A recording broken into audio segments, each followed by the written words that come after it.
एक साधक ने प्रश्न किया है कि साधना का वास्तविक स्वरूप समझाइए।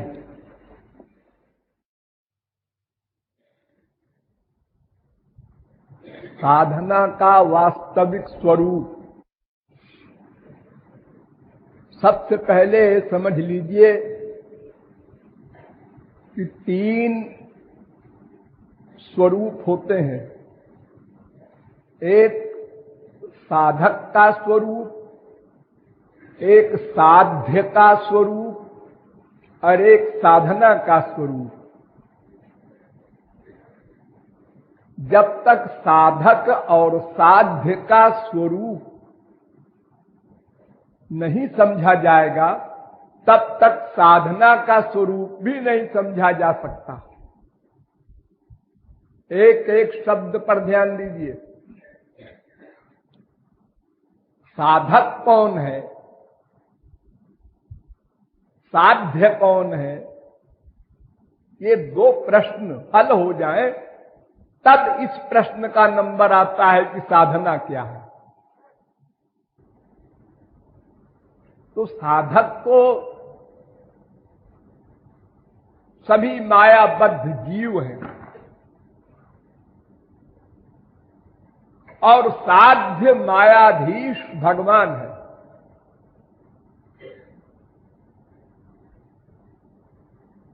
अत्यंत संक्षेप में मायाधीन जीव साधक और मायाधीश ब्रह्म साध्य।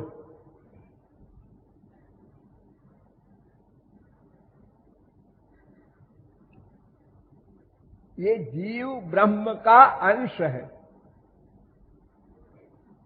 प्रत्येक अंश अपने अंशी से स्वभावतः प्यार करता है। अतएव जीव ब्रह्म से प्यार करता है, भगवान से प्यार करता है।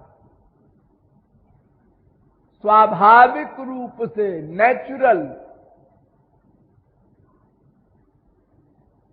आप कहेंगे हम तो संसार से प्यार करते हैं, भगवान से नहीं करते।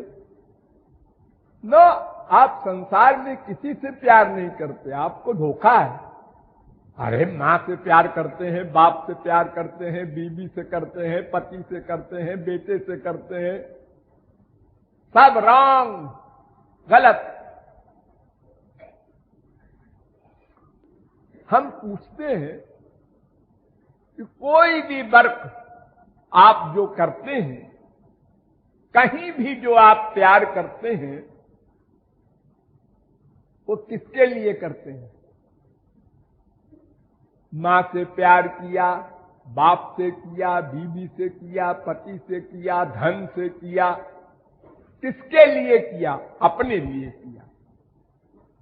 तो आप अपने आप से प्यार करते हैं, ऐसा कहिए। वो तो केयर ऑफ है।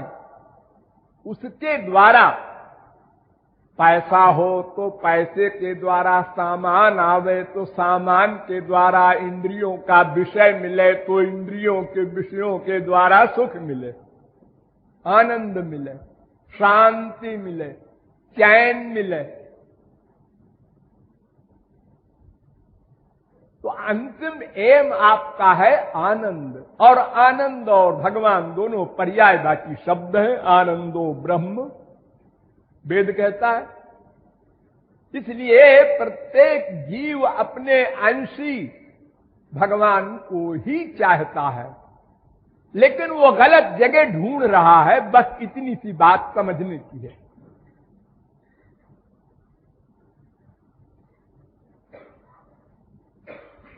जैसे दूध में मक्खन होता है, कोई व्यक्ति पानी में मक्खन मानकर उसको मथरे। तिल में तेल होता है, सरसों में तेल होता है, मूंगफली में तेल होता है, लेकिन कोई बालू में तेल मानकर उसको पेर कर तेल निकालने की चेष्टा करे, ऐसी अल्पज्ञता, ऐसा भोलापन है। बस हमारे साध्य को हम जानते हैं। ध्यान दो, चींटी से लेकर ब्रह्मा तक सब अपने अपने साध्य को जानते हैं। साध्य माने एम, उद्देश्य, आनंद प्राप्ति। वो हमारा नेचर है, उसको कैसे हम छोड़ देंगे? भगवान को गाली दे रहा है शिशुपाल, क्यों? आनंद मिल रहा है। हम एक अच्छे आदमी की बुराई करते हैं, क्यों? उसकी बड़ी प्रतिष्ठा हो रही है, उसके खिलाफ प्रोपेगेंडा करो। उससे क्या मिलेगा तुमको? आनंद मिलता। जो काहू की सुनहि बड़ाई, तो सांस ले ही जनु जूड़ी आई। किसी की बड़ाई सुनकर उनको जूड़ी आती है, मलेरिया हो जाता है, परेशान हो जाते हैं, टेंशन हो जाता है। हमारी प्रतिष्ठा नहीं हुई, इसकी कैसे हो गई? हम लखपति रह गए, ये करोड़पति कैसे हो गया? ये दुष्ट का स्वभाव है। खल बिनु स्वार्थ परपकारी, अहि मूषिक इव सुनु उर्गारी। सांप काटता है जब किसी को, तो कुछ खून नहीं चूसता, उसको कुछ मिलता नहीं उस मनुष्य से, मनुष्य मर जाता है। चूहा कपड़ा काट देता है, दरी काट देता है, कालीन काट देता है, वो खाता नहीं उसको, खाली काटता है, आदत है। ऐसे ही दुष्ट का स्वभाव है कि अच्छे व्यक्तियों का, भगवान का अपमान करे, झूठा दोषारोपण करे और उनके दुख में खुशी मनावे। लेकिन इसका एम उसका भी वही है, आनंद मिलता है जी हमको, इसमें आनंद मिलता है। हाँ, देखो हमारे संसार में एक माँ को बच्चा होता है, हाँ, कितना कष्ट होता है बेचारी को 9 महीने, लेकिन आनंद मिलता है। हमारे बच्चा होगा, हमने माँ हो गई, हमने माँ हो गई। अरे इतना कष्ट पा रही है तू? अरे कष्ट फष्ट कुछ नहीं है रे। फिर बच्चा पैदा होने में इतना कष्ट हुआ, अरे कुछ नहीं है कष्ट। देखो बच्चा हमारा पैदा हो गया, इतना बढ़िया जीता जागता। फिर उस बच्चे की रखवाली में, पालन में कितना कष्ट हुआ मां को, ये और कोई नहीं सोच सकता। सो नहीं सकती रात भर। इस करवट सुलाया, बच्चे को पेशाब कर दिया, उस करवट सुलाया, फिर पेशाब कर दिया, ऊपर फिर पेशाब कर दिया। मां क्या करे? उठो, कपड़ा बदलो, मुसीबत है। लेकिन हमारा बच्चा है, नाक बह रही है बच्चे के, और साथ में बैठ के मां खा रही है, उसको एक गस्सा खिलाती है, एक अपना गस्सा खाती है, उसके मुंह पे अपना मुंह रख देती है गंदगी में। उसको बड़ा इंटरेस्ट आ रहा है, बड़ा आनंद मिल रहा है।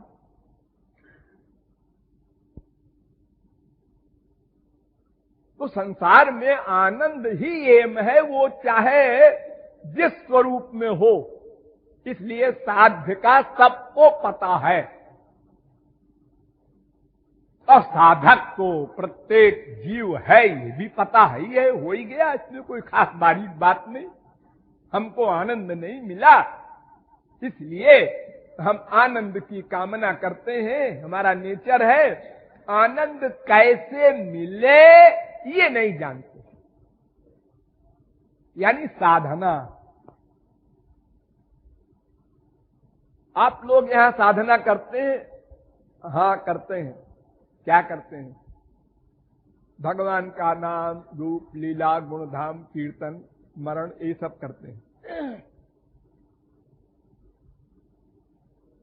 भक्ति तो बहुत प्रकार की है, कोई कैसे करे, कोई कैसे करे, लेकिन प्रत्येक भक्ति में सबसे पहला है स्मरण।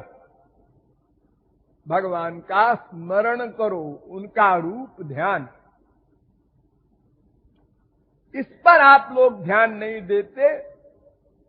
कितने हजार बार कृपालु ने कहा होगा, फिर भी भूल जाते। मन बहुत चंचल है। जिस समय आप सुनते हैं उस समय तो फील करते हैं, हाँ लापरवाही हम बहुत करते हैं। उधर निगाह है, उधर निगाह है, उधर निगाह है, उधर निगाह है, रूप ध्यान नहीं करते। देखो, आपके पास साधन करने का, साधना के लिए 6 चीजें हैं कुल जमा टोटल। आंख, कान, नासिका, रसना और त्वचा और मन। 7वीं चीज कोई आपके पास नहीं है, वर्कर। देखने का काम केवल आंख, सुनने का काम केवल कान, सूंघने का काम केवल नासिका, रस लेने का काम केवल रसना, स्पर्श करने की कामना केवल त्वचा की। बस यही 5 ज्ञानेंद्रिय हैं। और कर्मेंद्रिय तो हेल्पर है, हाथ पैर वगैरह। ये ज्ञान शक्ति नहीं है इनमें।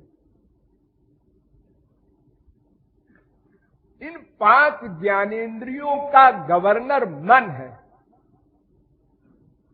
मन में 5 इंद्रियां रहती हैं।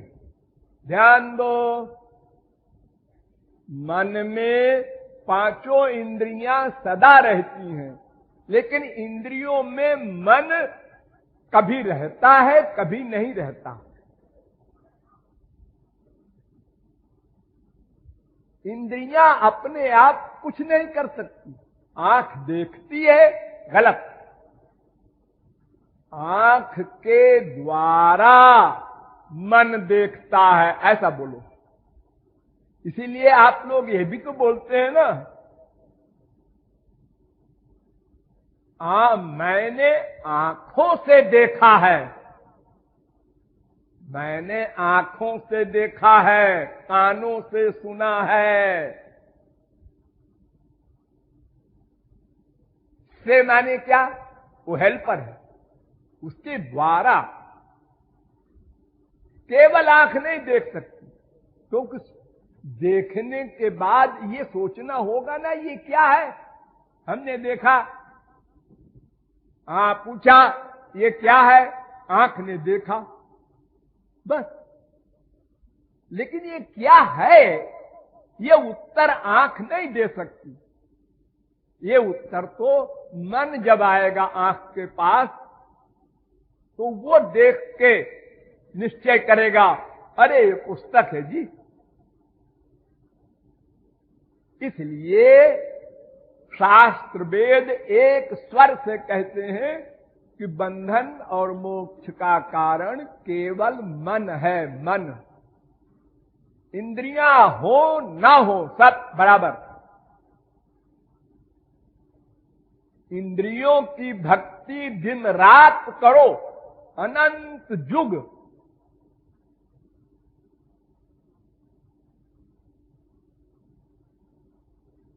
फिर भी कुछ नहीं मिलेगा। और मन से भक्ति एक क्षण को हो जाए तो भगवत प्राप्ति हो जाए।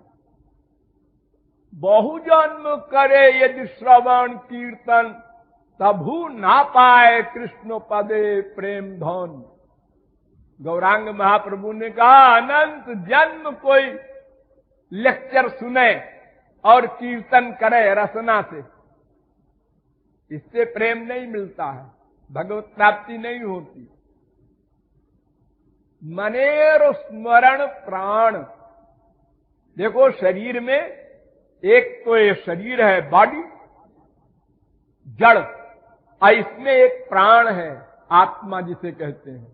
वो निकल गई तो शरीर को आप जला देते हैं। 24 घंटे में उस दुर्गंध आने लगती है।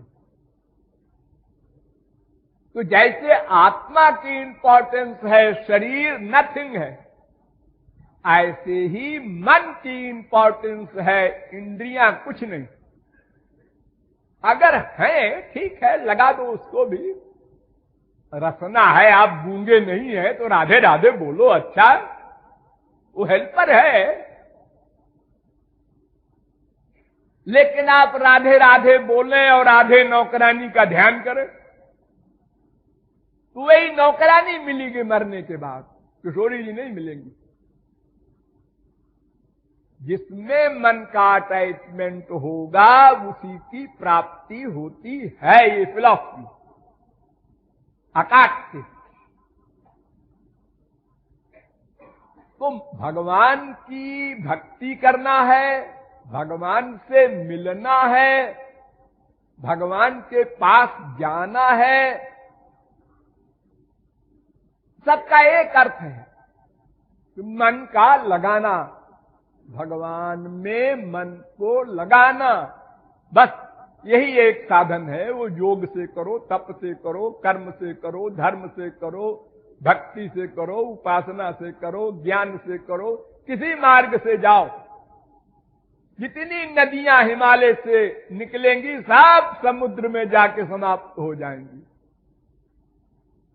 जितने भी सही सही मार्ग हैं वो सब एकमात्र मन का भगवान में लगाना, मन का भगवान से संयोग करा देना, बस इसी का नाम साधना। अब चूंकि हम लोगों के संस्कार अलग अलग हैं, पूर्व जन्म में हमने किस प्रकार की साधना की है तो उस तरह से मन लगता है हमारा ध्यान करने में, वैसा करो। रूप ध्यान आवश्यक है। वैसे हम 3 साधनाएं आप लोगों को बताते हैं। नंबर 1 रूप ध्यान, नंबर 2 कीर्तन, नंबर 3 श्रवण। तो श्रवण को महापुरुष के द्वारा ही होना चाहिए, गुरु के द्वारा ही होना चाहिए, और कीर्तन तो अपना कहीं भी करो। तो गुरु तो हमेशा मिलेगा नहीं। हाँ, लेकिन आज के साइंस के युग में एक फायदा है, आपके पास लेक्चर सुनने के साधन है। कैसेट लगा दो, ठाट से घर में बैठे बैठे गुरु जी की वाणी सुनो। यही एक सबसे बड़ा आविष्कार का लाभ है इस युग में अध्यात्म लाभ के लिए। नहीं, प्राचीन काल में गुरु जी के पास जाओ, उनका लेक्चर हो तो सुने। फिर गृहस्थी आदमी कहां 24 घंटे पास में रहेगा गुरु जी के। लेकिन ये श्रवण भक्ति आजकल बड़ी सुगम हो गई है। हमारे तमाम सत्संगी कैसेट लगा देते हैं, अपना बैठ जाते हैं, परिवार वाले सुनते। हाँ, देख भी रहे हैं गुरु जी को, वाणी भी सुन रहे हैं, वैसे ही आवाज सब बाकायदा। ये साइंस से फायदा हो गया। तो ये श्रवण भक्ति है नंबर 3। लेकिन श्रवण हो चाहे कीर्तन हो, रूप ध्यान कंपलसरी है सबसे पहला। इसी को सासंग भक्ति कहा है गौरांग महाप्रभु ने। और अनासंग भक्ति उसे कहते हैं जो इंद्रियों से की जाए, मन का अटैचमेंट न हो। देखो हमारे अयोध्या में, वृंदावन में तमाम लोग देख रहे हैं, कुछ बोल रहे हैं, कुछ गाली दे रहे हैं किसी को, माला चलती रहती है, सीताराम सीताराम सीताराम, राधे श्याम राधे श्याम राधे श्याम। ये इंद्रियों का वर्क है।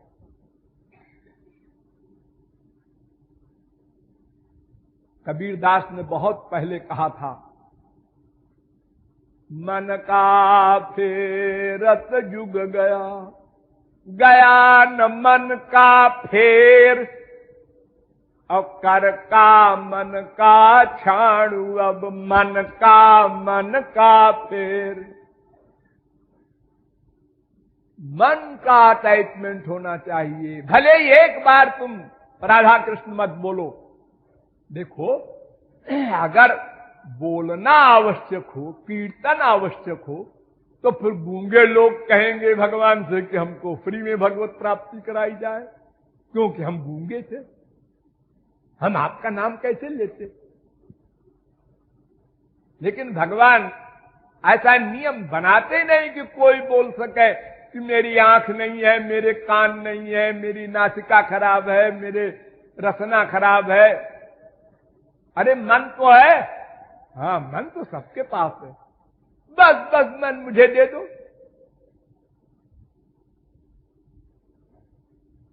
ये मन का अटैचमेंट भगवान में हो जाए, यही साधना है। और कैसे हो गए? ये 3 साधना मैंने बताई, स्मरण, कीर्तन, श्रवण। और भाव क्या बनावे? भाव ये बनावे, पहले पहल हम लोग स्वार्थी है ना, हाँ, आनंद चाहते हैं, हाँ, भगवान के अंश है, हाँ, ये सब समझ गए, हाँ समझ गए। तो देखो, जो व्यक्ति जो कुछ चाहता है वो पहले पता लगाता है कि वो कहां है, वो सामान किसके पास है।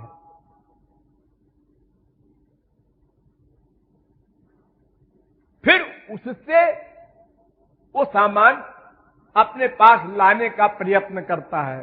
तो लाने के प्रयत्न करने में 2-3 तरीके हैं। एक तो मांग लो उससे, दादा खाने को दे दो, होटल के सामने खड़े हैं, 2 रोटी मांग रहा है। और दूसरा तरीका, बड़े बड़े जेब कतरे लोग हैं, वो चुरा लेते हैं सामान को और मालिक को मालूम ही नहीं पड़ता, हाँ, तो चुरा लो। और तीसरा रास्ता है कि सामान के मालिक को बांध दो और जबरदस्ती सामान उठा ले जाओ। बस 3 तरीका हो सकता है। अब ये सोचो कि भगवान से 3 तरीकों में कौन तरीका काम देगा? भगवान को हम कहीं बांध दें और उनसे आनंद छीन ले, ये तो इम्पॉसिबल।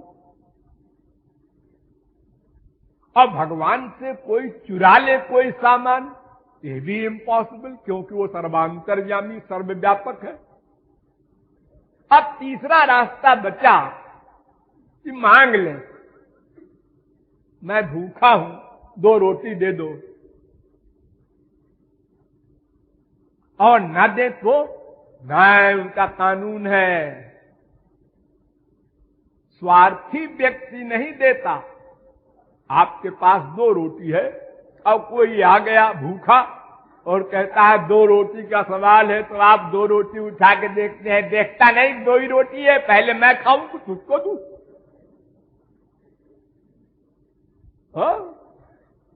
मनुष्य ऐसा नहीं कर सकता कि 2 रोटी उसको दे दे और स्वयं भूखा रह जाए।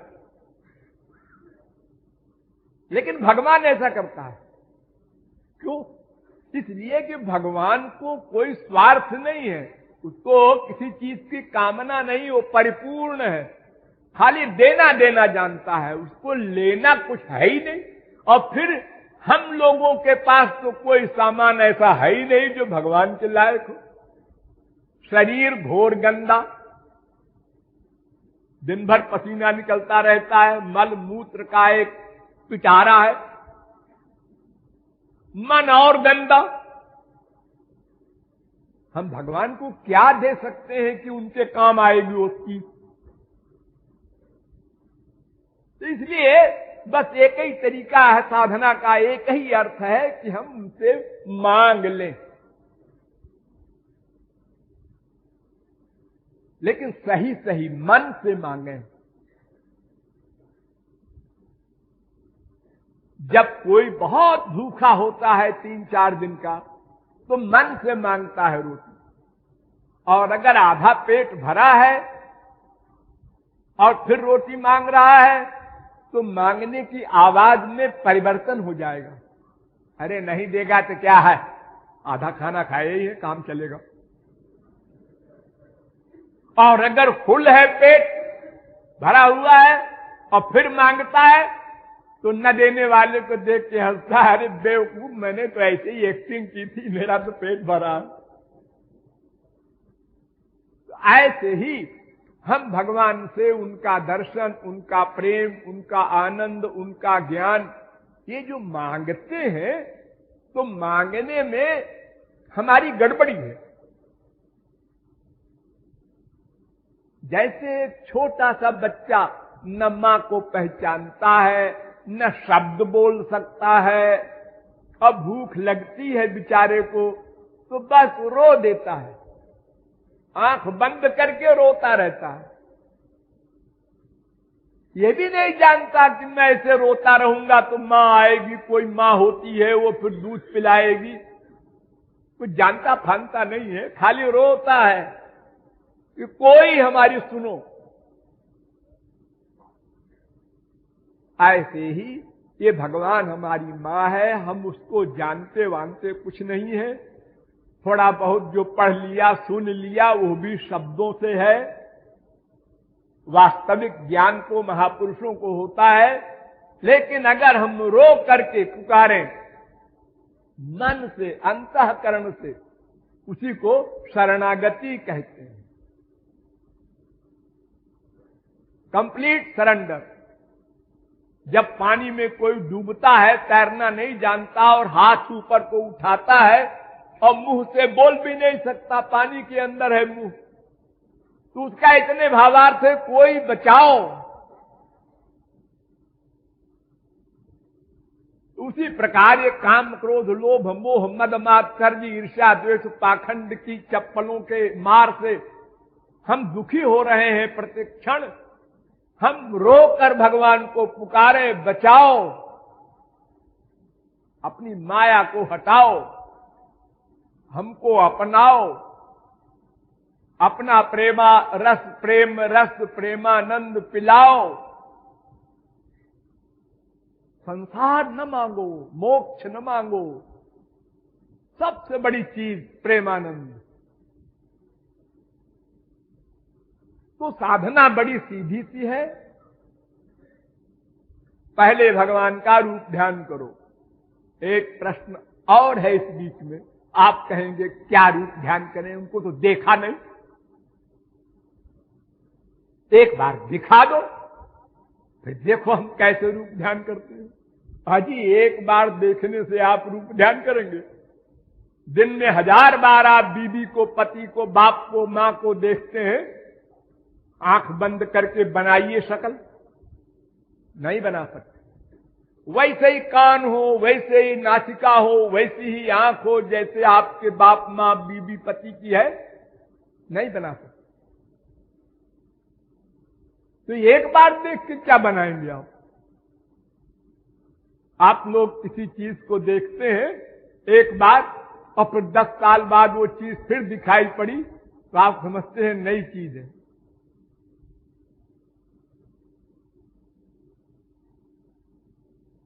और भगवान के रूप ध्यान में कितनी सरलता है। वो कहते हैं तुमको, तुम्हारे मन को मेरा जो रूप अच्छा लगे बना लो, काला काला, पीला पीला, नीला नीला, सफेद सफेद, बचपन का, युवावस्था का, बुढ़ापे का, जो तुमको पसंद हो तो बना लो, हम उसको सही मान लेंगे। वो मेरा रूप नहीं है, मेरा रूप कोई बना नहीं सकता है भगवत प्राप्ति के पहले, लेकिन मैं उसको ही सही मान लेता हूं। तुम बनाओ, क्योंकि सबकी पसंद अलग अलग है। किसी को काला काला लड़का अच्छा लगता है, किसी को गोरा गोरा अच्छा लगता है, किसी को लंबा लंबा, किसी को मीडियम क्लास का, किसी को ठिगना ठिगना, सबकी पसंद अलग अलग है संसार में। तो भगवान कहते हैं तुमको जो पसंद हो वैसा बना लो। अब आप कहेंगे कोई बड़ा आर्टिस्ट होगा तो बहुत सुंदर स्वरूप बनाएगा भगवान का, और कोई गांव का गमार है तो अपने ही समान बना लेगा, कोई ऐना बैना। हाँ सब ठीक है, अरे गोल गोल शालिग्राम होते हैं भगवान, न उनके हाथ है, न पैर है, न नाक है, न कान है, कुछ नहीं। और उनमें भगवान की बुद्धि करके जो उपासना करते हैं वो भगवत प्राप्ति कर लेते हैं। इसलिए भगवान का रूप ध्यान करना बहुत सरल है, और भगवान से भी रूप ध्यान से भी अधिक सरल है गुरु का रूप ध्यान करना। गुरु और भगवान एक है, गुरु का ध्यान करो चाहे भगवान का ध्यान करो, भावार्थ ये है कि शुद्ध वस्तु का ध्यान करो तो मन शुद्ध हो जाए। तुम्हारे संसार के जितने भी लोग हैं, देवता हो, मनुष्य हो, राक्षस हो, माँ हो, बाप हो, बेटा हो, जो भी हो, वो सब माया के अंडर में है, इसलिए गंदे हैं। उनका रूप ध्यान करोगे, उनको मन में लाओगे तो मन और गंदा हो जाएगा। तो मन में शुद्ध वस्तु लाओ तो मन शुद्ध हो जाए, बड़ी सीधी सी बात है। जितना अधिक भगवान गुरु हमारे अंतःकरण में आएंगे उतना अधिक अंतःकरण शुद्ध होगा। जैसे किसी कपड़े में बहुत मैल है, एक बार साबुन लगाया कोई फर्क नहीं लग रहा, फिर लगाओ, वैसे ही तो है, फिर लगाओ, अरे क्या तुम्हारा साबुन है 2 कौड़ी का?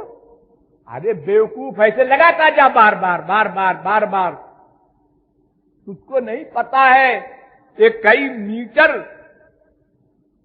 क्या ये की गंदगी इसके ऊपर है लगी हुई, तमाम जन्मों की। तो लगातार धोते धोते धोते धोते एक दिन निर्मल हो जाता है। सब अभ्यास से होता है।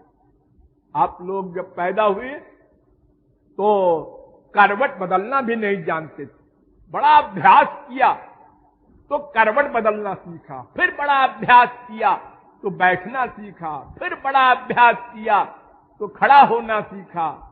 1000 बार गिरे, चोट लगी, रोए, लेकिन हिम्मत नहीं हारे, चलते रहे, फिर दौड़ने लगे, फिर बड़े बड़े कंपटीशन में चले गए।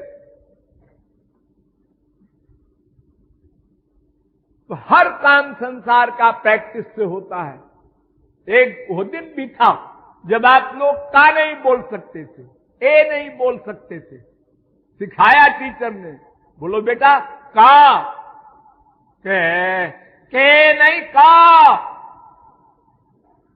जितनी मेहनत पड़ी टीचर का सिखाने में, और आज आप धड़ल्ले से इंग्लिश, हिंदी, उर्दू सब बोल रहे। अभ्यास से ऐसे ही भगवान में मन लगाने का बार बार अभ्यास करो। निराशा मत लाओ, आलस्य मत करो, अपने को अजर अमर मत मानो, पता नहीं कल का दिन मिले न मिले, उधार न करो। शुद्ध हरि गुरु को अंतःकरण में लाओ। इसी को समर्पण कहते हैं, इसी को शरणागति कहते हैं, इसी को साधना कहते हैं, इसी को उपासना कहते हैं। इसी से तुम्हारा लक्ष्य प्राप्त होगा, साध्य प्राप्त होगा। साधना का ये संक्षिप्त स्वरूप है।